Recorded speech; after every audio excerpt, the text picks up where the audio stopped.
reflexionábamos, le comentaba a la gente, y creo que mucho de lo que me decías, de lo que reflexionabas, eh, tiene que escucharlo la gente.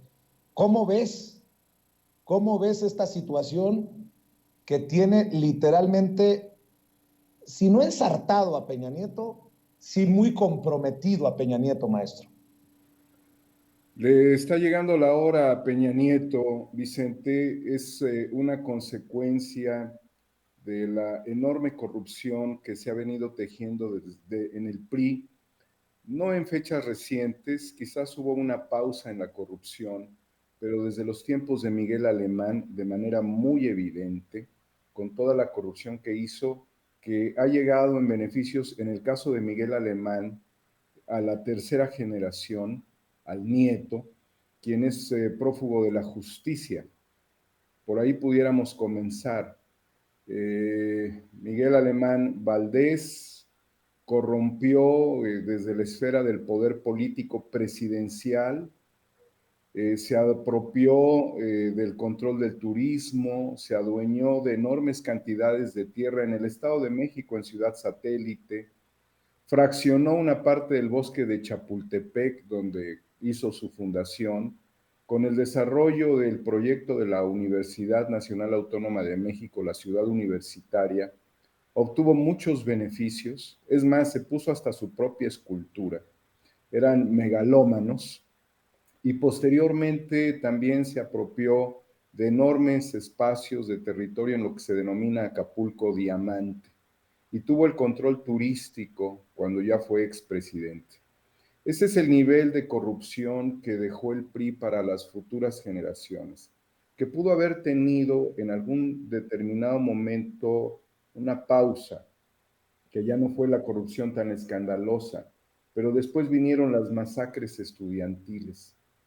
Y esas masacres también le dieron a los priistas ese ejercicio del monopolio de la violencia contra el pueblo, contra los opositores a un régimen históricamente corrupto y despiadado. Y esto Peña Nieto, recordarás, lo aplicó en Atenco, esa mano dura priista, y la corrupción al estilo Miguel Alemán también la aplicó como la había aplicado su tío, Ricardo Montiel, y dentro de todos ellos el sistema se perfeccionó al grado de generar enormes endeudamientos y en estos hoyos sin fondo encontrar personas que los ayudarían a estructurar y salir victoriosos empinando al pueblo.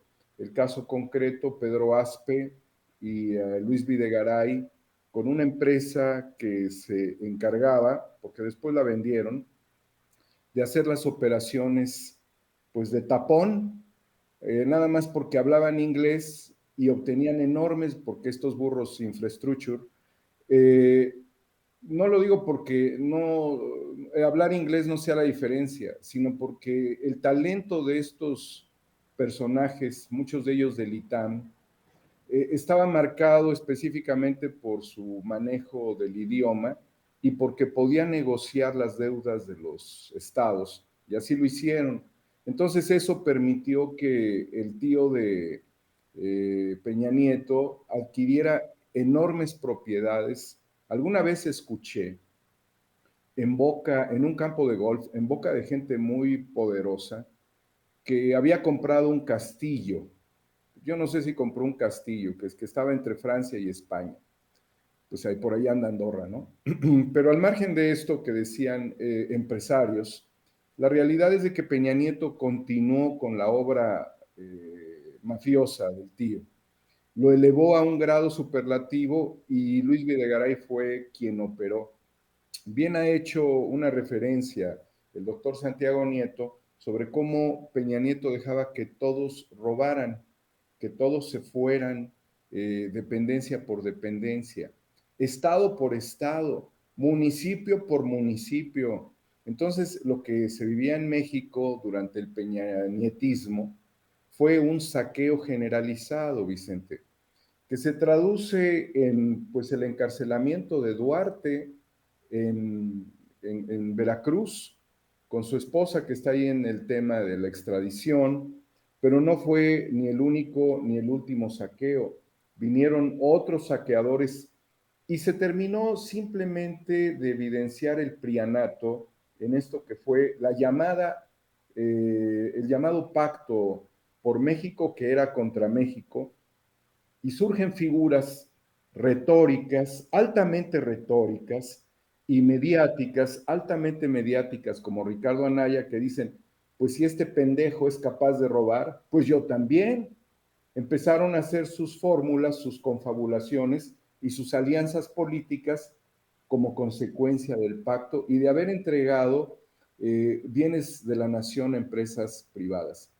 ¿Por qué no recordar la figura de Ruiz Esparza, el secretario de Comunicaciones y Transportes, ahora que se analiza el esquema defraudador de Peña Nieto a través de empresas que él constituyó, relacionadas con el sector farmacéutico y particularmente con Baxter?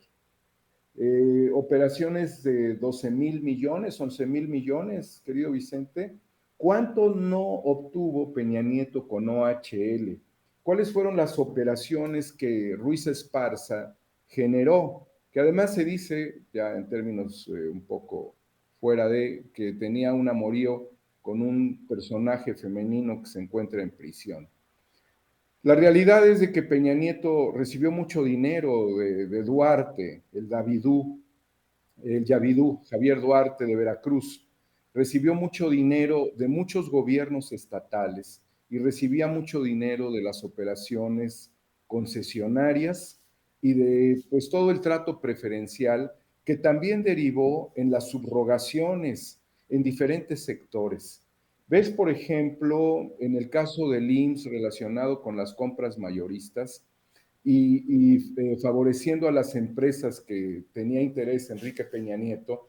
Y te das cuenta, querido Vicente, que no se ha acabado la corrupción porque quien fuera director del IMSS durante el periodo de Peña Nieto, un año, Miquel Arriola, es el presidente de la Liga BBVA MX, ¿no? Que además tiene esta Liga Mexicana, un banco español que antes había sido un banco mexicano y que los españoles compraron. Si mal no recuerdo, fue Probursa y ahora es BBVA, la Liga de Fútbol Mexicano. Y dentro de esta corrupción generalizada, lo que tú fuiste a mover a la mañanera, Vicente, es el clamor popular.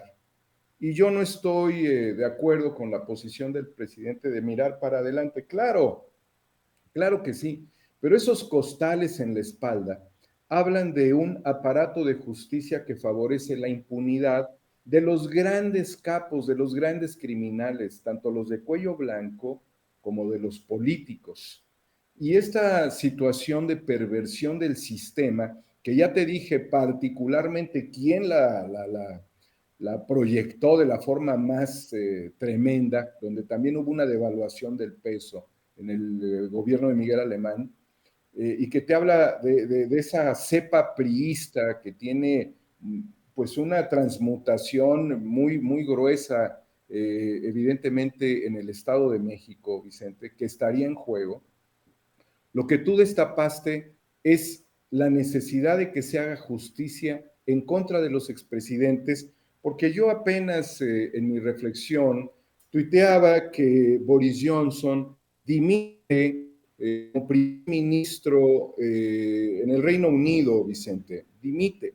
Es decir, que estás viendo que el mundo está reflexionando sobre los expresidentes, sin hablar de juicios inventados, porque también ha habido lawfare contra Lula, destituyeron a Dilma, sin hablar de lawfare contra Cristina Fernández. Hablando de los que realmente importan, Vicente, Boris Johnson dimite. Sarkozy fue procesado por corrupción, Vicente, el presidente Sarkozy de Francia. Condenan a Fujimori, ¿sí? Alan García, que es del mismo tiempo de Calderón y de Peña Nieto, terminó suicidándose por la corrupción de Odebrecht, que lo iba a llevar inmediatamente a prisión, prefirió suicidarse. Recordemos que Juan Orlando Hernández, el expresidente de Honduras, pues fue hasta esposado y encadenado en una cuestión muy violenta en lo visual por narcotráfico y un proceso de extradición a Estados Unidos, incluyendo también familiares. ¿Cómo es posible, Vicente, que a 4 años, cuando estas operaciones fueron demostradas, se lleve una carpeta y se esté analizando la judicialización de la misma? ¿Cuánto hemos perdido ya en este proceso?